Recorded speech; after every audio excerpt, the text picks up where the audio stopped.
Hello guys, what's up? My name is Hudson, and today I'm going to bring you along with me on County Road 600-1, located south of Birmingham, Alabama.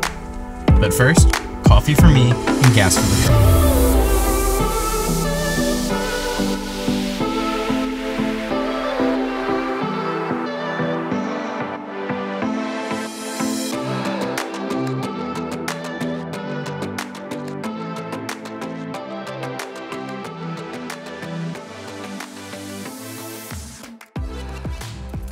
The trail is located outside of Childersburg, a small town off of Highway 280 with a population a little over 5,000.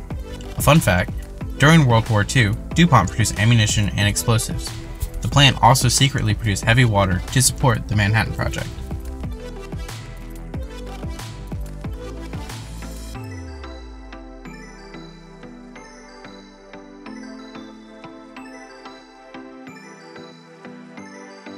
After a brief pass through Childersburg, we continue heading towards Talladega National Forest.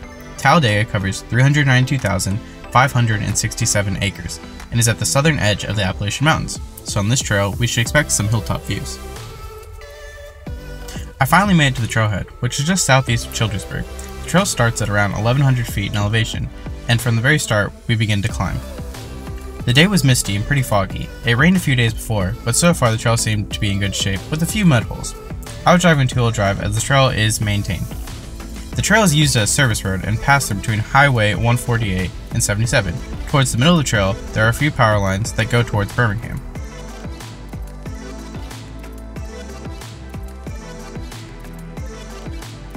As we continue to climb, quite a few dirt bikes and ADV riders pass me. The trail is wide enough, even for a Raptor to pull off the road a little for another truck to go by.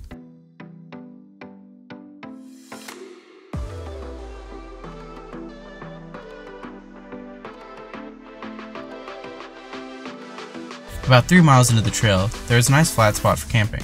I stopped here to take some shots of the truck to tell you a little bit more about this truck.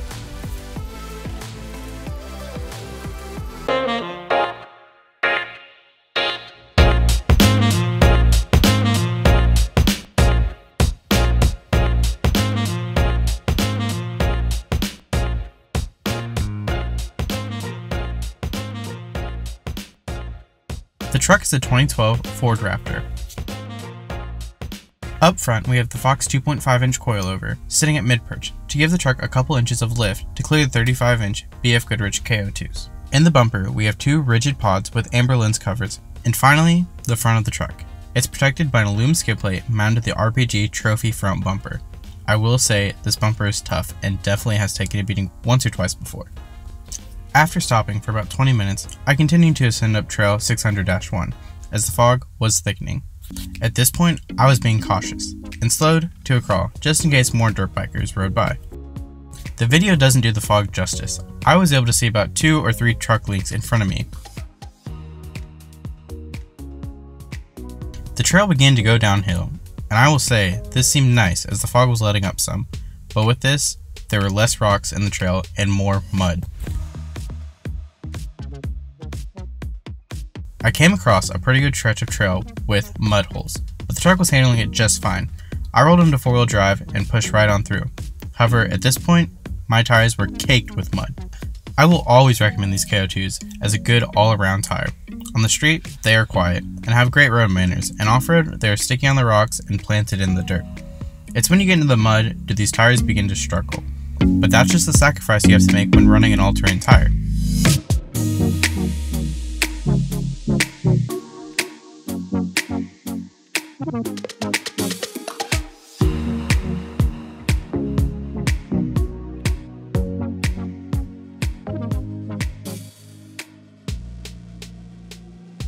I began to climb back up another hill, and I stayed in four-wheel drive for this because the road was a little slick and the extra traction made the ascent painless. I even came across a nice water hole to rinse the tires off a bit.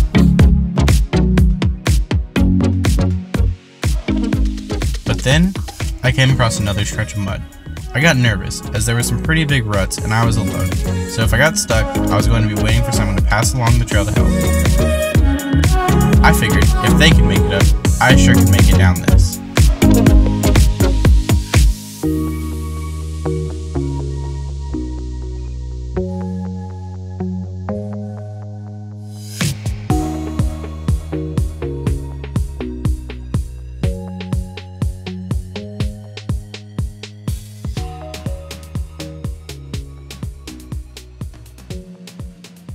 I made it through just fine and even went around another decent mud hole with no issue.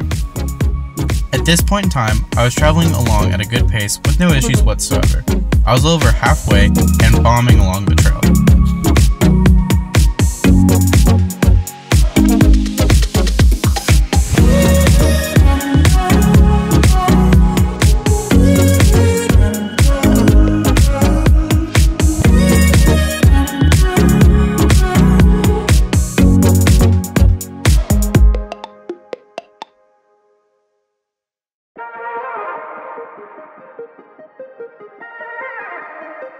As the trail turned from road clay to rocks, I knew we were riding along the maintained service road. At this point, I knew I was getting close to the power lines, which was roughly 150 feet in elevation. I stopped here for a few minutes to take some photos of the truck and really take in the view. And I have to say, the view is beautiful. But shortly after, I continued on because from researching the trail prior to coming out here, I knew there was a great lookout close to the power lines. This overlook was beautiful. You could see the forest below and a few small towns in the distance. This spot would be the highest point along the 14-mile trail. I was just under 1,700 feet, and I will say this view is pretty amazing. After playing on the rocks and snapping a few pictures, I carried on as I was only a couple miles from Highway 77.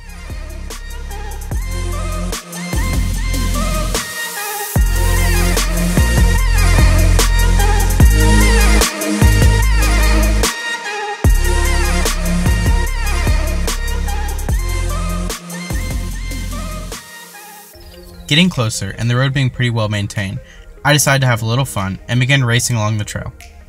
My camera was out of focus, so I definitely look forward to some better shots of the truck racing through the woods in future videos. After following along side by side for the last mile stretch, I came off the trail on Alabama Highway 77. The truck was filthy with mud, my camera batteries were completely dead, and after 4 hours on the trail, I was ready to head home. Thank you for watching, and if you enjoyed the video, please hit the like button and subscribe to my channel for future content. I want to give a huge shout out to Trail Recon for inspiring me to get out and create this video.